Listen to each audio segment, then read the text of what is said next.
Assalamualaikum warahmatullahi wabarakatuh. Perkenalkan, nama saya Gian Mukti Prambudi, NIM 7211419137 dari Rombel Akuntansi Internasional 2019. Di sini saya akan menjelaskan salah satu materi Sistem Informasi Manajemen, yaitu bab 9 tentang keamanan informasi. Kebutuhan organisasi akan keamanan dan pengendalian. Dalam dunia masa kini, banyak organisasi yang semakin sadar akan pentingnya menjaga seluruh sumber daya mereka, baik yang bersifat virtual maupun fisik, agar aman dari ancaman baik dari dalam maupun dari luar. Sistem komputer yang pertama hanya memiliki sedikit perlindungan keamanan. Namun hal ini berubah pada saat Perang Vietnam ketika sejumlah instansi komputer dirusak oleh para pemrotes. Kita lanjut. Keamanan informasi. Pengertian dari keamanan sistem informasi. Pengertian keamanan informasi adalah pengelolaan keamanan yang bertujuan untuk mencegah, mengatasi, dan melindungi berbagai sistem informasi dari risiko terjadinya tindakan ilegal seperti penggunaan tanpa izin, penyusupan, dan perusakan terhadap berbagai informasi yang dimiliki. Lanjut, tujuan dari keamanan informasi. Tujuan dari keamanan informasi ini itu yang ketiga, ada tiga. Yang pertama, kerahasiaan, yang kedua, ketersediaan, yang ketiga, integritas. Yang kerahasiaan, perusahaan pasti berusaha untuk melindungi data dan informasinya dari pengungkapan kepada orang-orang yang tidak berwenang. Ketersediaan, tujuan dari infrastruktur informasi perusahaan adalah menyediakan data dan informasi sedia bagi pihak-pihak yang memiliki wewenang untuk menggunakannya.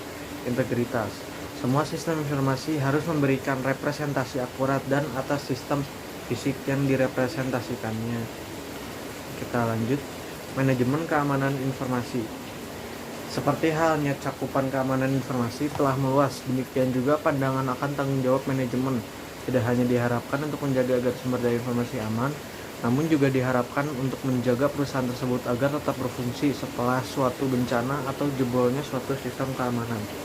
Aktivitas untuk menjaga agar sumber daya informasi tetap aman disebut sebagai manajemen keamanan informasi atau disebut Information Security Management atau ISM. Kita lanjut ke ancaman. Ancaman keamanan informasi atau Information Security Threat adalah orang, organisasi, mekanisme, atau peristiwa yang memiliki potensi untuk membahayakan sumber daya informasi perusahaan. Jenis ancaman itu ada virus, contohnya virus. Virus itu merupakan program komputer yang dapat mereplikasi dirinya sendiri tanpa diamati oleh si pengguna dan menempelkan salinan dirinya pada program-program dan boot sektor lain. Nah, virus ini merupakan salah satu hal yang dapat merusak sistem informasi itu sendiri. Nah, selain virus itu ada lagi, ada worm, ada Trojan horse, ada adware, dan ada spyware. Kita lanjut ke risiko. Risiko keamanan informasi atau information security risk. Ini didefinisikan sebagai potensi output yang tidak diharapkan dari pelanggaran keamanan informasi oleh ancaman keamanan informasi. Lalu lanjut, manajemen risiko. Manajemen risiko itu yang pertama ada menganalisis kelemahan perusahaan tersebut. Yang kedua ada identifikasi aset-aset bisnis yang harus dilindungi dari risiko. Yang ketiga, menentukan tingkatan dampak pada perusahaan jika risiko benar-benar terjadi. Lalu yang keempat, menyadari risikonya. Kita lanjut ke pengendalian. Pengendalian atau kontrol adalah mekanisme yang diterapkan baik untuk melindungi perusahaan dari risiko atau untuk meminimalisirkan dampak risiko tersebut pada perusahaan jika risiko tersebut terjadi. Nah, jenis-jenis pengendalian ini ada banyak. Yang pertama, pengendalian teknis. Pengendalian teknis adalah pengendalian yang menjadi satu di dalam sistem dan dibuat oleh para penyusun sistem selama masa siklus penyusunan sistem. Lalu yang kedua, ada pengendalian akses. Pengendalian akses ini ada berbagai macam. Yang pertama ada identifikasi pengguna. Para pengguna pertama mengidentifikasi mereka dengan cara memberikan sesuatu yang mereka ketahui, misalnya kata sandi. Lalu yang kedua, autentifikasi pengguna. Setelah identifikasi awal telah dilakukan, para pengguna memverifikasi hak akses dengan cara memberikan sesuatu yang mereka ketahui. Lalu yang ketiga ada otorisasi pengguna. Setelah pemeriksaan identifikasi dan autentikasi dilalui seseorang, maka dapat melakukan otorisasi untuk memasuki tingkat atau derajat penggunaan tertentu.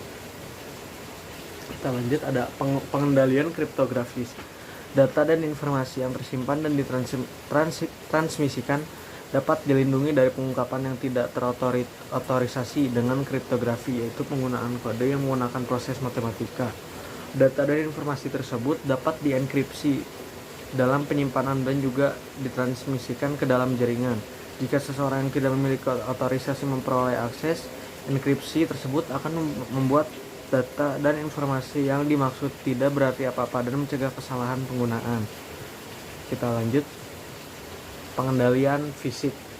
Peringatan pertama terhadap gangguan yang tidak terotorisasi adalah mengunci pintu ruangan komputer.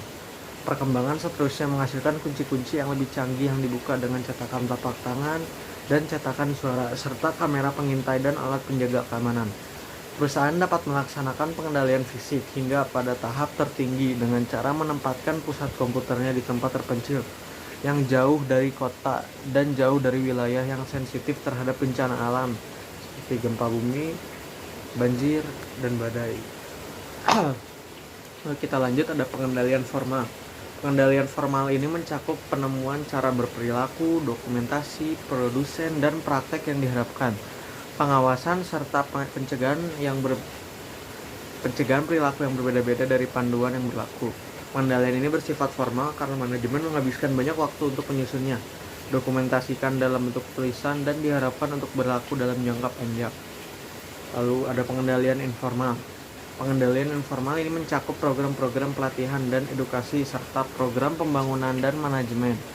Pengendalian ini ditujukan untuk menjaga agar para karyawan perusahaan memahami serta mendukung program keamanan tersebut. Lalu kita lanjut ke meletakkan pengendalian teknis pada tempatnya. Pengendalian teknis dikenal sebagai yang terbaik untuk keamanan.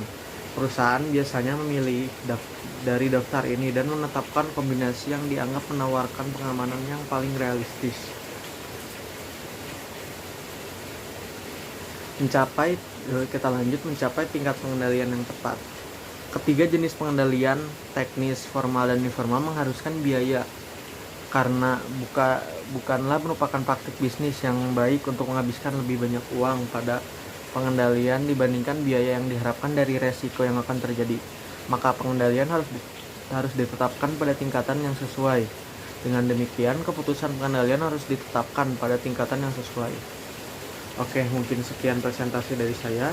Mohon maaf apabila ada kesalahan maupun kata-kata yang tidak berkenan.